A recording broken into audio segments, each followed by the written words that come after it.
Mr. Hicks, I want to go back to that first plane from Tripoli. It went from Tripoli, as noted in the ARB report, included 7 rescue team members, including two U.S. military personnel.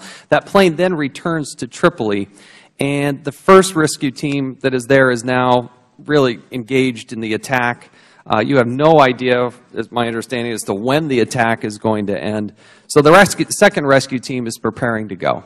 And I want you mentioned it in your opening statement, but if you could please go back to what the second team, now the second team included 4 U.S. military. These are highly trained Special Forces personnel, one of which is a medic. And yet these military personnel do not operate under your authority, and your permission is not enough for them to go. Explain to me again exactly what happened. Again, we determined that we needed to send a second team from Tripoli to secure the airport for the withdrawal of our personnel from Benghazi after the mortar attack. But were any of these U.S. military personnel not permitted to travel on a rescue mission or relief mission to Benghazi? They were not authorized to travel. What happened with those personnel? They remained in Tripoli with us.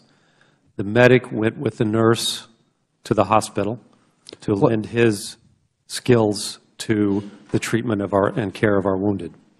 How did the personnel react to being told to stand down? They were furious.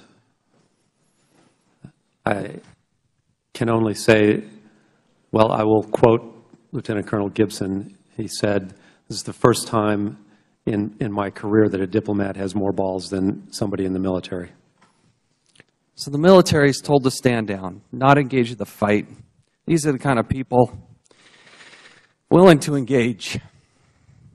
Where'd that message come down? Where'd the stand down order come from? I believe it came from either AFRICOM or SOC Africa. And my understanding is that General Ham was actually not in Stuttgart, where AFRICOM's headquartered, but he was in Washington, D.C. Is that correct? I don't know the whereabouts of General Ham on that night.